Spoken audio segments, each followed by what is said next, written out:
Hi everyone, A Loving Soul here, hope this video finds you well. So we're back with the fourth episode of the Con Progression series. We left off at level 225 in the last episode, so we just got into Arcana, which is the fourth region of the Arcane River.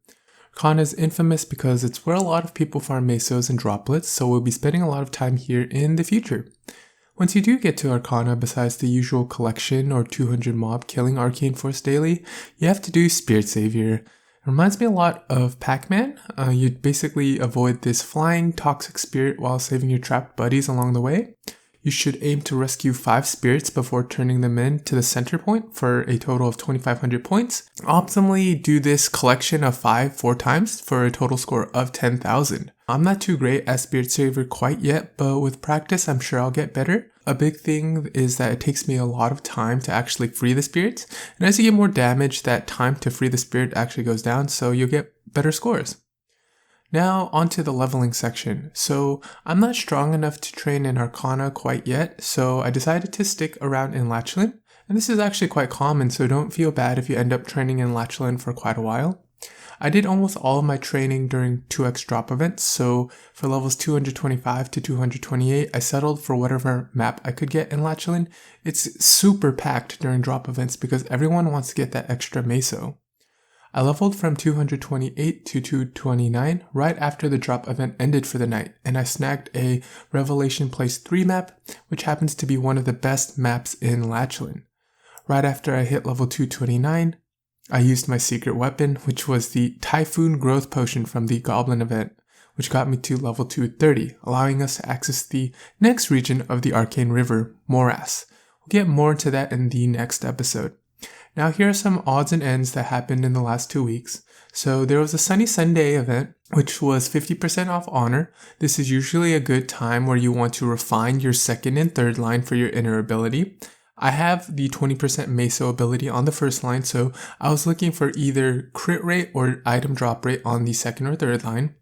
I ended up getting item drop rate on the second line, but the funny thing is that there was another 50% off honor event on a future Sunny Sunday, just because I've delayed this update so much, and I ended up getting 9% boss damage on the third line, so I'll definitely keep that for now.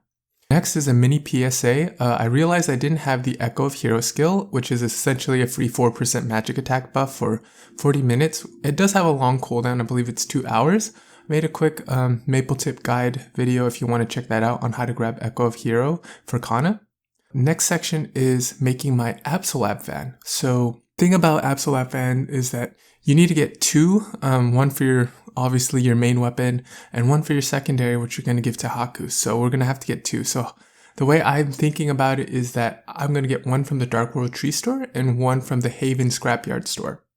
So I got my first Absolab van from the Dark World Tree store. I joined my guild's Damien parties and got some carries to eventually get 5 ETC drops from Damien.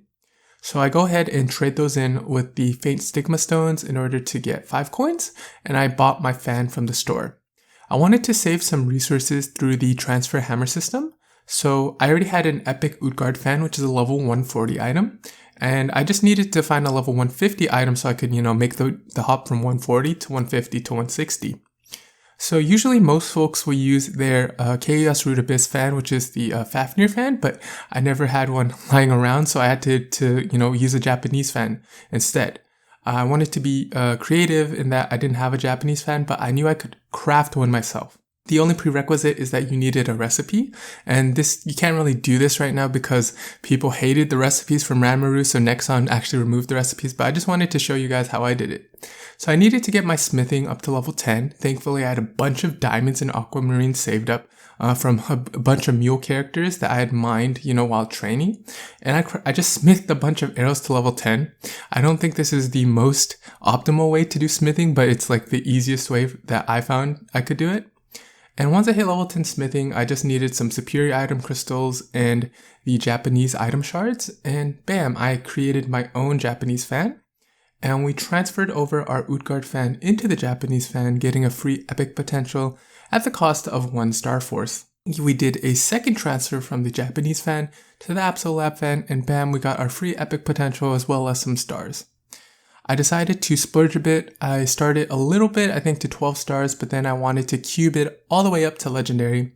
So here are some TLDR stats, just if you're curious on how much it cost me to tier it up to legendary. It cost 6 black cubes from epic to unique, and then additional 45 black cubes from unique to legendary. And I needed a usable potential because this is my main weapon, so I bought another pack of red cubes.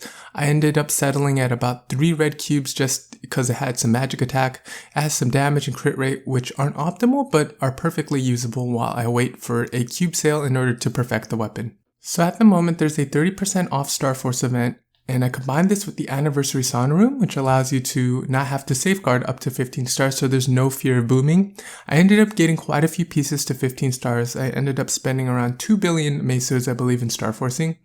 If you're strapped on mesos, I definitely recommend cubing your equipment first. That will probably give you more gains in range, but I've been stockpiling meso for quite a long time on this character, so I wanted to just get the Starforcing out of the way. A month later, there will be another Starforce event, which is called a 5, 10, 15. And the idea is to first take advantage of this event to get to 15 stars, and then we will try to get stuff to 17 stars in the next Starforce event. And that's about it in terms of like major updates. I'll just follow up with our current equipment and what it looks like. Peace. Trying out something different this time around for the equipments. I'm just gonna go through them and hover over them.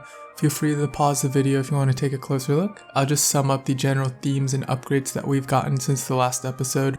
You're gonna notice a lot of 15-star equipment. We're taking full advantage of the Starforce event from Sunny Sunday, which is 30% off. So we got a lot of 15 stars on the 3-piece CRA, the new Absolab equipment, obviously, which is super great that we have access to now. We have one Absolab fan, as well as the shoe and the glove. Other things that we 15-starred are, pieces of Superior Golics, the ring and the pendant. Due to the revamp, it's going to be a long while till we finally finish up the Golic set effect, but that's fine for now. You'll notice that we've also gotten a couple tier ups on pieces of equipment, but we still need to probably requeue them to be more optimal. We're still waiting for that cube sale. Without further ado, I'm just going to let the footage roll and enjoy yourselves. Cheers!